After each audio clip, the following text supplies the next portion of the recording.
Welcome back. I'm Johnny Hughes. Let me ask you something uncomfortable. What if everything you're chasing, the career, the money, the status, the achievements, what if none of it actually makes you happy? What if you're climbing a ladder that's leaning against the wrong wall? Today, we're going to talk about success, but not the version society sold you. The real version, the one that actually matters, because right now, you're probably chasing someone else's dream and calling it your own. And it's costing you everything that actually matters. Let's redefine success together. Here's the problem. You were taught that success looks a certain way.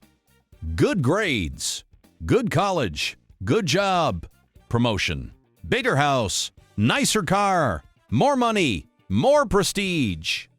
Keep climbing, keep achieving, and somewhere along the way, you're supposed to feel successful. But do you? Or do you just feel tired? Stressed? Like no matter how much you achieve, it's never quite enough.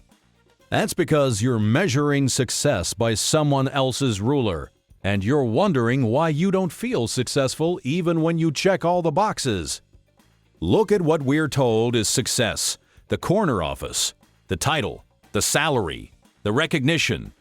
And yes, these things can be part of success, but they're not success itself, because success without fulfillment is just expensive emptiness.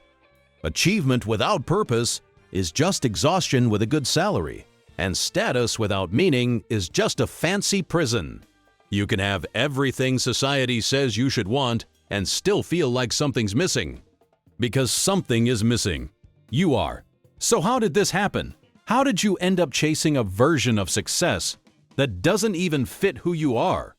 It started young. You absorbed messages about what successful people look like, what they do, what they have. Your parents wanted you to be successful, but they defined it based on what made them feel secure. Society defined it based on what's easy to measure. Your peers defined it based on who's impressive. And you? You never stop to define it for yourself. So you're playing a game where someone else made all the rules, and wondering why winning doesn't feel like you thought it would. Here's what you need to understand. Success is personal, not in a vague feel-good way. I mean literally personal.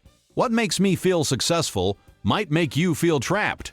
What fulfills you might bore me to tears. Success is when your life aligns with your values, when how you spend your time matches what you actually care about.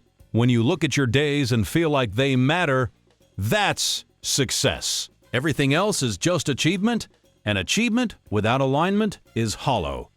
So how do you actually define success for yourself? Step 1. Stop and ask what you actually want. Not what you think you should want. Not what would impress other people. What do you want? And be honest. Maybe you want time with your family more than you want a promotion. Maybe you want creative freedom more than you want security. Maybe you want peace more than you want prestige. These aren't right or wrong answers. They're your answers.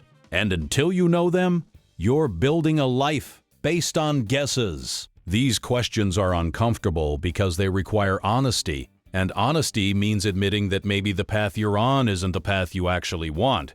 Maybe the goals you've been chasing are someone else's goals that you adopted without questioning. That's hard to face, but it's necessary. Because you can't change direction if you don't know where you actually want to go. Step 2. Identify what you're willing to sacrifice for, because every definition of success requires sacrifice. The question isn't whether you'll sacrifice. The question is what you're willing to sacrifice for what. If success means a high-powered career, are you willing to sacrifice time with family? If success means creative freedom, are you willing to sacrifice financial security? If success means peace and balance, are you willing to sacrifice prestige? There's no wrong answer, but you have to know your answer. Because right now, you might be sacrificing things that matter deeply to you for things that don't actually matter much at all. Look at these choices. None is better than the other. They're just different, and they lead to different lives. The tragedy isn't choosing one over another. The tragedy is not choosing at all. Just letting default settings run your life, just doing what everyone else is doing. just climbing without knowing where the ladder leads. Step 3. Redefine success based on your values, not external markers. This is radical because it means you might define success as being present for your kid's childhood, or creating one piece of art you're proud of, or building deep friendships, or simply feeling at peace. And none of these fit neatly on a resume. None of them impress strangers. None of them show up on social media in impressive ways. But they're real, they're yours, and they matter more than any external achievement that leaves you feeling empty. This is what success actually looks like when you define it yourself. It's not always photogenic. It doesn't always earn applause, but it fills you up instead of draining you. It feels like you're living your life instead of performing someone else's. And at the end of the day, when you're alone with your thoughts, you feel good about how you spent your time. That's the only success metric that actually matters. Now, here's the hard part. When you redefine success for yourself, some people won't understand. They'll think you're settling. They'll question your choices. They'll measure your life by their ruler and find you lacking. And you'll feel pressure to defend yourself or to conform. Don't. Your life is yours to live, not theirs to approve.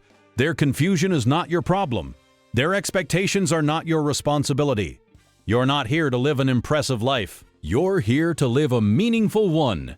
And only you can define what that means. This is what courage looks like. Not following the safe path. Not doing what's expected, but choosing what's true for you even when it doesn't make sense to anyone else, because in 20 years you won't regret not impressing strangers, but you will regret living a life that wasn't yours. Here's your assignment. This week, answer these 3 questions honestly. 1. What does success actually mean to me? Not should mean. Actually means. 2. What am I currently sacrificing? And is it worth what I'm getting? 3. If I could redesign my life with no one watching, what would it look like? Write these answers down. Don't overthink them. Just be honest, because you can't build your version of success if you don't know what it is. Imagine living a life where success isn't about what you achieve, but about who you become, where you measure your days not by productivity, but by presence, where you feel successful not because others are impressed, but because you're fulfilled. That's available to you. Not someday. Now, the moment you decide to define success for yourself instead of letting others define it for you. Thanks for being here. Remember, success isn't one size fits all. Your version doesn't have to look like anyone else's. Define it, live it, and stop climbing ladders that lead to places you don't even want to go. Your life, your rules, your success. Until next time, live with intention. Align with your values and build a life that feels successful to you, not to everyone else. See you soon.